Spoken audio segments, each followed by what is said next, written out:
Olá, aula número 11, interdisciplinar 5.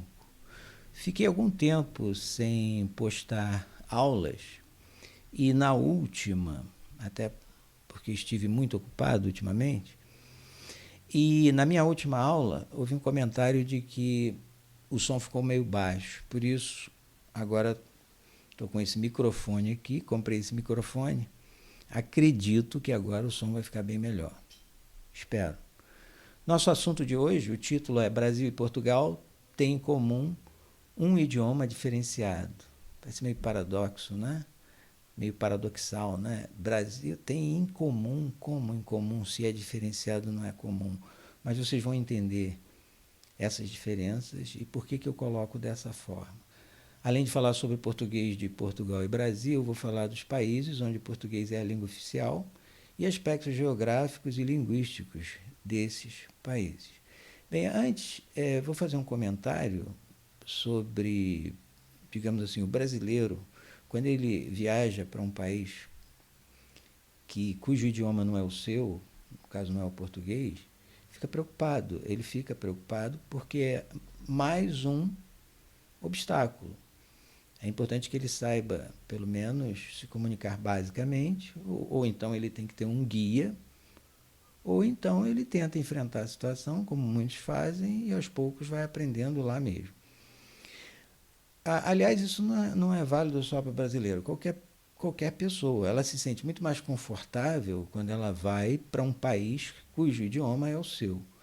E essa tranquilidade, ela surge quando os brasileiros vêm a Portugal. Mas será que é tão tranquilo assim? Será que não existem situações embaraçosas, embora o idioma seja o mesmo? Sobre isso que eu vou comentar também. Antes, porém, vou apresentar aqui uma tabela sobre os países de língua portuguesa. Esse quadro a seguir ele mostra cada país, a população e o IDH. E o que é o IDH? O IDH, essa sigla significa Índice de Desenvolvimento Humano. E cada país tem uma classificação. São 3.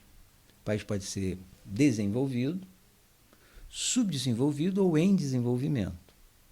Então eu vou falando o nome de cada um e vou caracterizando quanto ao IDH. Falo um pouquinho sobre a população. Eu vou falar em detalhes os 4 primeiros, porque os 4 primeiros países englobam todas as possibilidades. Os outros eu só vou dizer o nome, para que tu saibas quais são os países que têm a língua portuguesa como língua oficial. Muito bem. Então, o Brasil, vou arredondar também a população, o número de pessoas na população, para ficar mais fácil e mais visível. Nós podemos visualizar melhor alguns aspectos. Então, aqui, essa estatística foi feita em 2019, há uma estimativa para 2020, e eu vou fazer um pequeno arredondamento para 2021, porque, de fato, a população está crescendo, né? Principalmente os países mais pobres, a população aumenta mais rápido, né? Sabemos que as meninas têm, muitos jovens ainda têm filhos, muito mais do que em países desenvolvidos, e muitos filhos às vezes. Então, vamos lá. No Brasil, o IDH é 0,765, é considerado alto. A população de 213 milhões de habitantes. Esse IDH é considera-se o país em desenvolvimento, quando ele tem o IDH alto. Mas também é em desenvolvimento quando é médio. Médio e alto é em desenvolvimento. Moçambique, aproximadamente 32 milhões, o IDH é baixo, 0,456. Nesse caso, é um país subdesenvolvido. E o último caso aqui, tem Angola também, que é médio. Angola, 33 milhões aproximadamente de pessoas, 0,581 IDH, que é médio, então também em desenvolvimento. médio e alto é em desenvolvimento, baixo, subdesenvolvido, e o próximo caso, que é Portugal, aproximadamente um pouco mais de 10 milhões, 10 milhões e 100 mil aproximadamente, o IDH é 0,864, muito alto. É, portanto, um país desenvolvido. Não é o mais desenvolvido da Europa, mas é desenvolvido. Então, continuando, os países são de língua portuguesa: Brasil, Moçambique, Angola, Portugal, Guiné-Bissau, Timor-Leste, Guiné Equatorial, Macau, Cabo Verde, São Tomé e Príncipe. São Tomé e Príncipe é um país só. Tem esse nome composto, São Tomé e Príncipe. Bom, analisando aqui o total de habitantes desses países que têm em comum a língua portuguesa, só ressaltando que pode ter uma outra língua também. Alguns aí têm outro idioma além do português, mas o português é também considerado idioma oficial. Dá um total de 284 milhões, aproximando. Por que eu estou vendo esse total aqui? Porque se compararmos com o Brasil, 213 milhões, nós percebemos que 283 menos 212, 284 menos 213, que é a mesma coisa, né? Nós teríamos aproximadamente uns 71 milhões, que é o total da população nos outros países, nos nove outros países de língua portuguesa. Ou seja, o Brasil tem 3 vezes mais do que todos os 9 países de língua portuguesa juntos. Faz jus ao tamanho que tem, né? Em relação ao tamanho, nem se compara. Se juntar todos, vai dar uma pequena fração do Brasil. Então, esse é o tamanho do nosso país.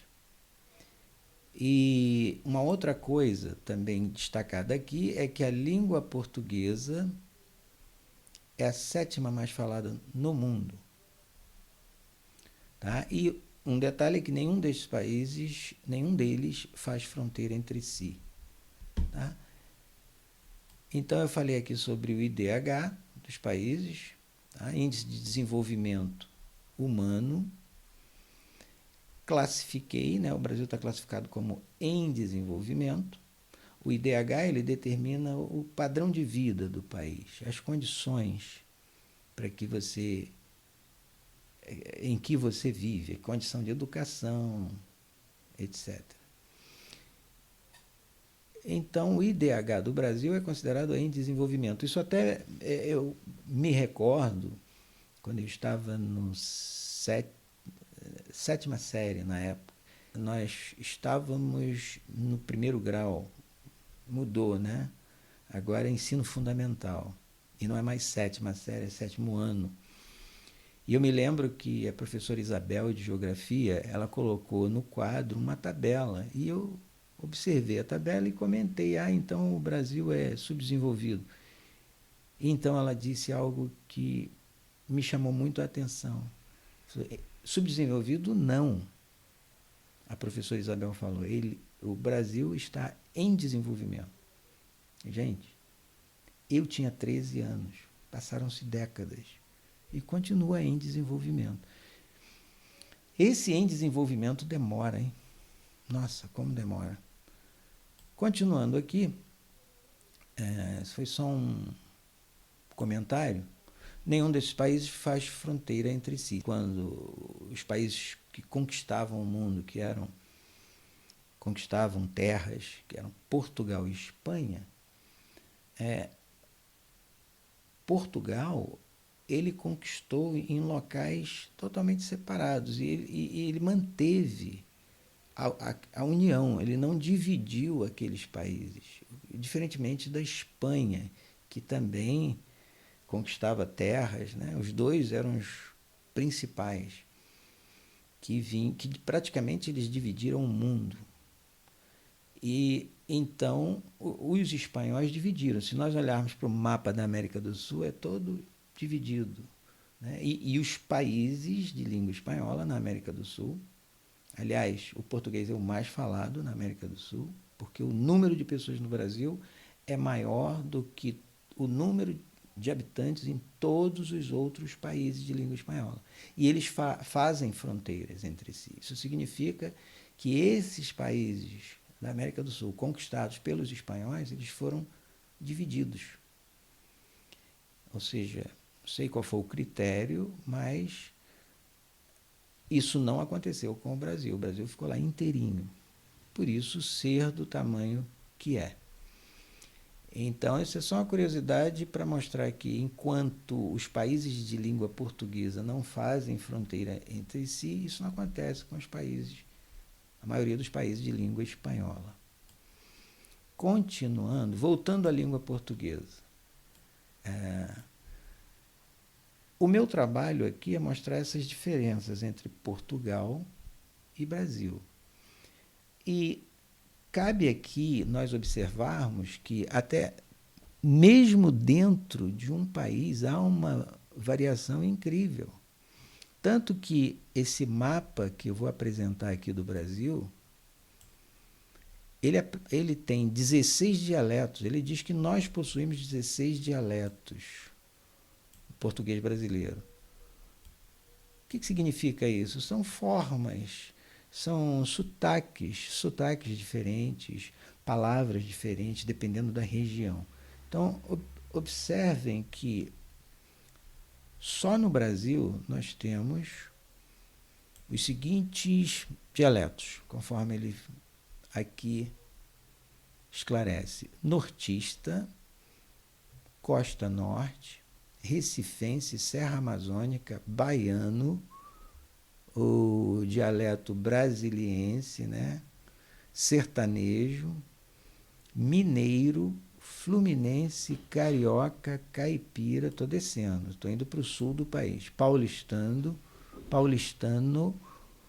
sulista, florianopolitano, que é o de Florianópolis, e o gaúcho.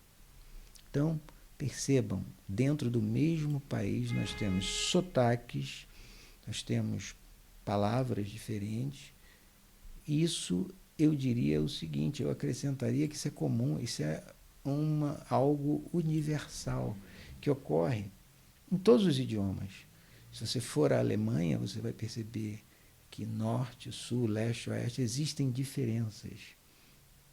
E nos Estados Unidos também, observamos que no sul a fala é mais lenta, ao passo que no nordeste dos Estados Unidos, em Nova York, por exemplo, fala-se mais rapidamente. E também tem outro sotaque, digamos assim, que seja lá, como dizem aqui, um dialeto. Se você vai para a costa oeste dos Estados Unidos, o centro dos Estados Unidos. Então, isso é comum em todos os idiomas, em todo o mundo. Então, eu estou colocando dessa forma para nós percebermos, lembram-se da tranquilidade que eu disse quando o brasileiro vem a Portugal? Não, meu idioma, estou tranquilo, vou entender bem. Só que nem sempre é assim. Percebemos que no mesmo país há variações. Então, imagine em outro país. E todos esses aqui, esses 10 países de língua portuguesa, provavelmente existem diferenças regionais.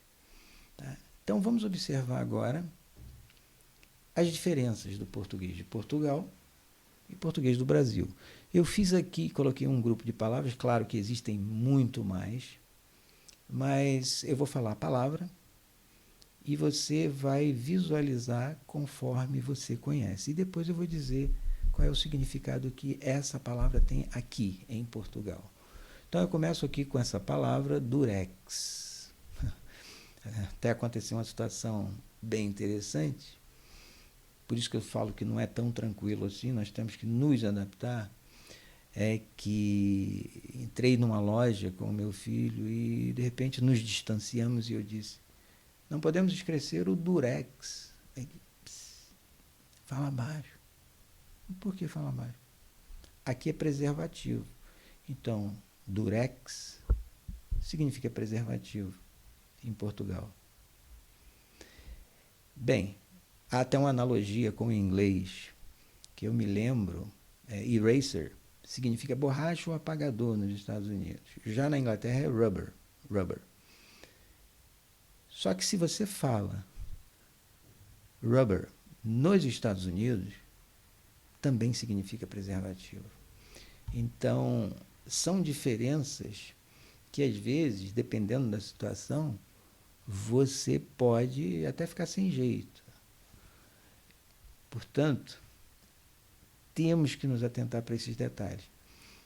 A outra palavra aqui, rapariga. Tudo bem, só que chama uma moça de rapariga no Nordeste, você pode ter sérios problemas. Aqui é comum, aqui é normal. E se você chama a rapariga aqui de moça, eles já acham estranho.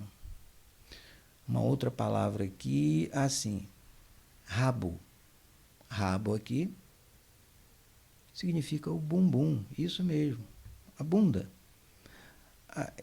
Imagina, uma senhora vai tomar injeção e aí se pergunta, a senhora vai tomar no braço ou vai tomar no rabo?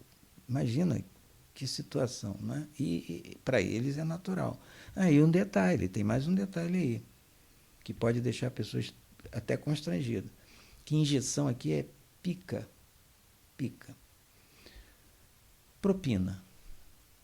No Brasil a gente sabe bem o que significa. E aqui?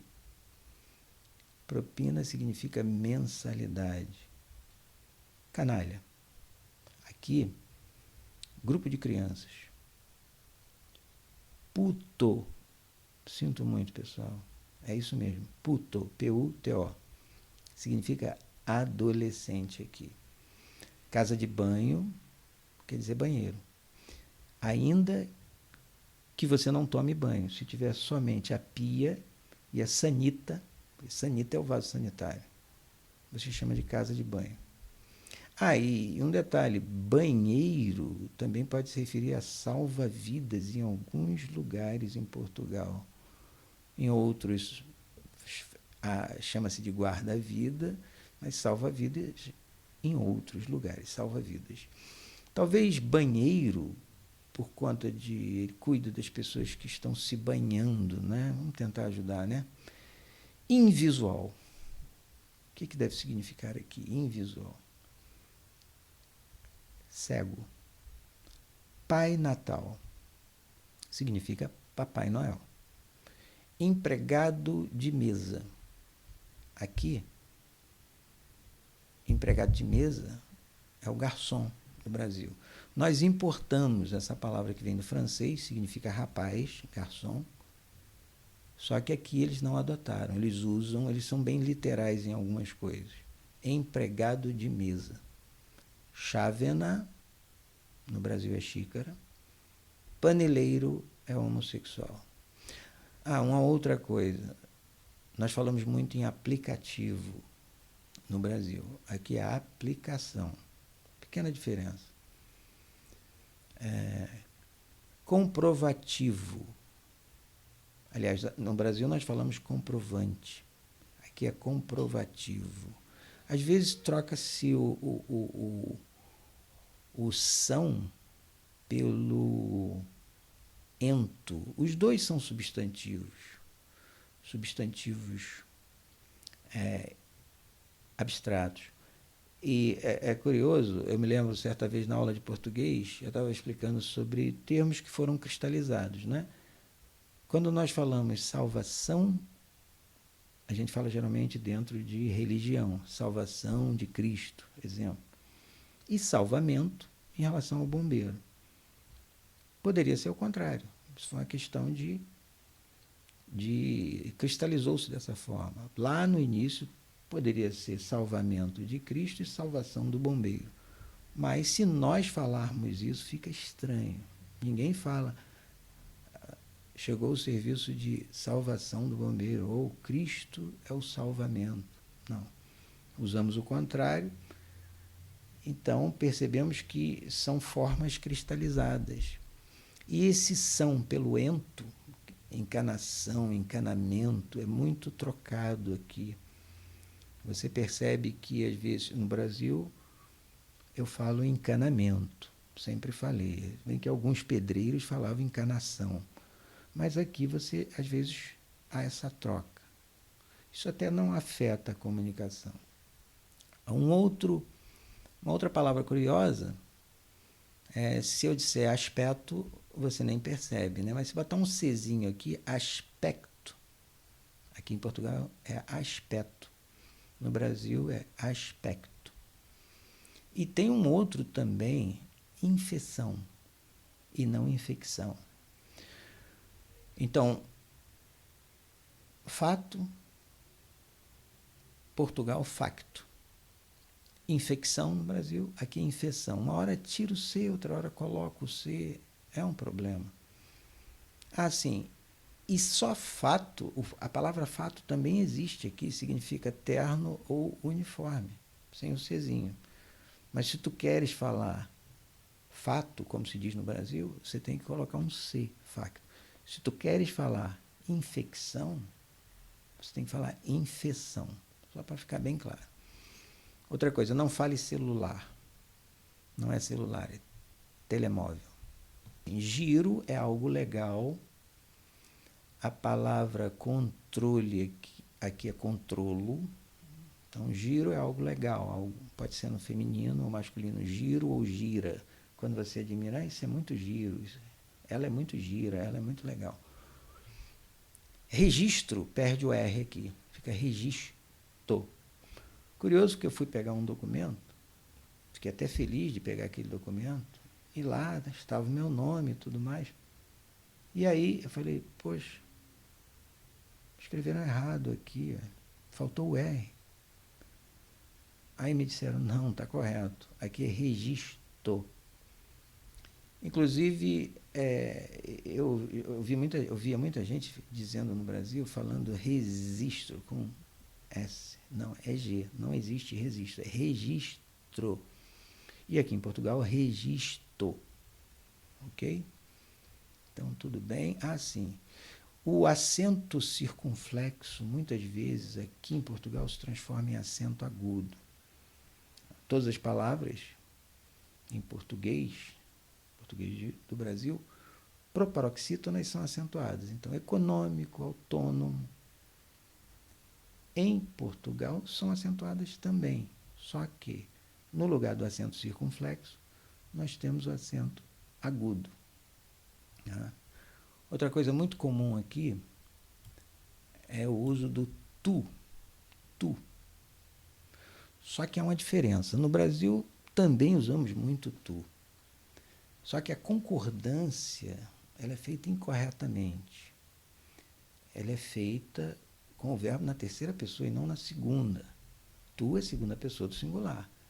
Então, no Brasil é muito comum. Tu foi lá, tu fez o que eu pedi, tu é legal. Aqui eles diriam, tu fizeste, tu foste, tu és legal. Inclusive no sul do Brasil, onde eu estive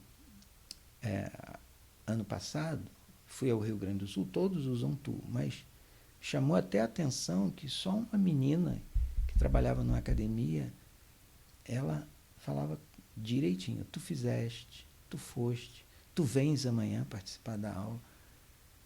E nem todos, muitos usam incorretamente. Ou seja, veja, não é nenhum preconceito que eu estou colocando aqui, é apenas, eu só estou citando que a norma culta, o padrão é esse, que é muito útil. Se você vai fazer uma prova, se você se candidata a um emprego, então você pode até definir ter ou não aquele trabalho, passar ou não para aquela universidade, se você aprender corretamente. Agora, a comunicação é feita. Mesmo que tu digas, tu foi, tu fez. Até porque existem colocações que são consideradas até elegantes e não há essa concordância perfeita. Quando dizemos, por exemplo, todos sabemos. né, seria rigorosamente a concordância correta se disséssemos todos sabem. Mas tudo bem, isso aí é até bonito de se dizer, porque quem disse isso foi alguém renomado. Então esse pode. Mas se você falar nós foi, embora todos entendam, não está de acordo com a norma culta e há um preconceito, digamos assim, né, muito forte em cima disso, como se a pessoa fosse totalmente inculta, se ela fala dessa forma. O que pode até ser verdade. Mas o caso aqui, eu estou chamando a atenção para o padrão em relação a simplesmente como as pessoas, a maioria, fala muitas vezes. Então, gente, tem mais um caso aqui. Estava comentando sobre o tu, só para fechar isso. Então, tu fizeste, tu também, aqui em Portugal, é considerado íntimo. No Brasil, nós temos tu e você, sendo o você também íntimo lá. Já que em Portugal, você não traduz intimidade. Inclusive, é sinal de respeito chamar de você. Eu acredito que seja pela origem na palavra, de vossa mercê, que depois se transformou em vós mercê, e finalmente você. Tá? Bem, e o último caso aqui que me chamou a atenção é o gostava, o pretérito imperfeito do verbo gostar. Alguém chegou para mim e disse, eu gostava que tu viesses mais. Eu perguntei, gostava? Não gosta mais? Até que eu percebi que esse gostava é a mesma coisa que gostaria. Usamos o gostaria no Brasil no sentido de solicitação. Gostaria de pedir um favor, gostaria que você viesse.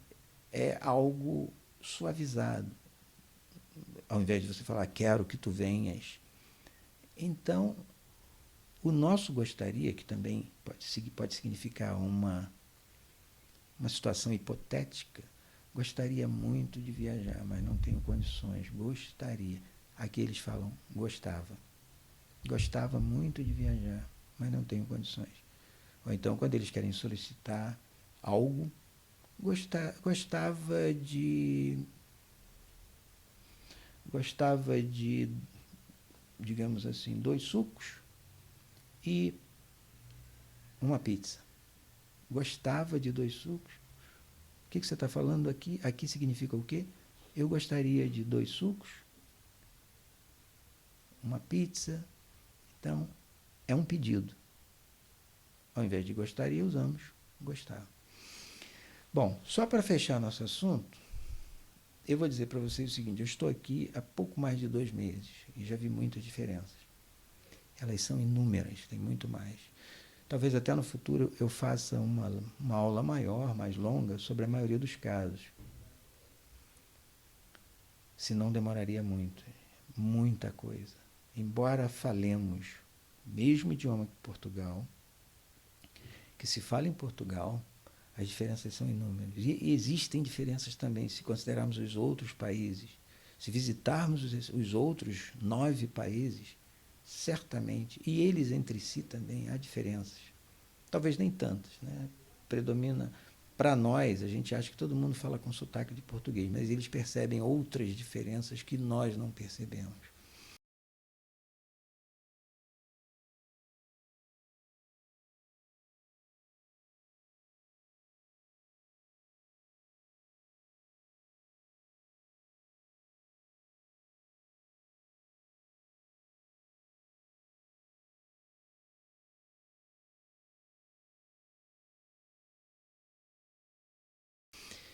Então é isso, obrigado por tu teres assistido. Até a próxima. Não te esqueças de dar o like. Por favor, inscreva-se. Agora eu falei como no Brasil. Inscreva-se você e assista aos outros vídeos. Até a próxima.